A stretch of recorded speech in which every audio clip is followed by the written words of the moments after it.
കളമശ്ശേരി മൂലേപ്പാടം റോഡിലെ വെള്ളക്കെട്ട് നിവാരണത്തിന്റെ ഭാഗമായി ദേശീയപാത അതോറിറ്റിയുടെ കൽവെർട്ട് നിർമ്മാണത്തിനുള്ള ടെൻഡർ നടപടികൾ പൂർത്തിയായി. 2 ആഴ്ചയ്ക്കുള്ളിൽ നിർമ്മാണ കരാർ അവാർഡ് ചെയ്യുമെന്ന് വ്യവസായ മന്ത്രി പി രാജീവ് പറഞ്ഞു. പുഷ് ത്രൂ കൽവെർട്ടാണ് ദേശീയപാത അതോറിറ്റി നിർമ്മിക്കുക. ഇതിനായി 3.5 കോടി രൂപ ചെലവഴിക്കും.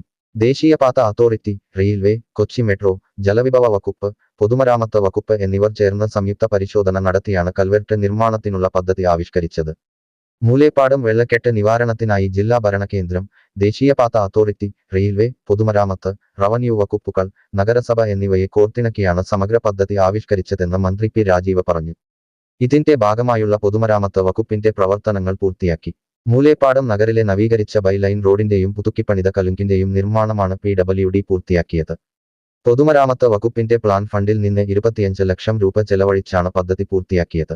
ഒഴുകിയെത്തുന്ന വെള്ളം ദേശീയപാതക്ക് മറുഭാഗത്തേക്ക് കടത്തിവിടുന്നതിനാണ് പുഷ് ത്രൂ കൽവെർട്ട് നിർമ്മിക്കുന്നത്.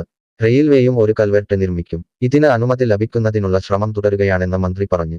മൂലേപ്പാടം റോഡിലെ വെള്ളക്കെട്ട് പ്രശ്നവുമായി ബന്ധപ്പെട്ട് റവന്യൂ വിഭാഗം സർവേയിലൂടെ കണ്ടെത്തിയ സാലീസ് തോട്ടിലെ അനധികൃത കയ്യേറ്റങ്ങൾ ഒഴിപ്പിക്കുന്നതിനും തീരുമാനിച്ചിരുന്നു.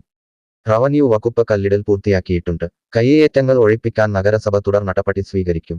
ഇതിനായി ജനപ്രതിനിധികൾ, റസിഡന്റ് അസോസിയേഷനുകൾ എന്നിവരുടെ യോഗം വിളിച്ചു ചേർക്കും. തുടർ കയ്യേറ്റങ്ങളുണ്ടെങ്കിൽ അവയും പരിശോധിക്കും. പ്രദേശത്തെ ജനങ്ങളുടെ വർഷങ്ങളായുള്ള ആവശ്യമാണ് ഇപ്പോൾ നിറവേറ്റപ്പെടുന്നതെന്നും മന്ത്രി പി രാജീവ് പറഞ്ഞു.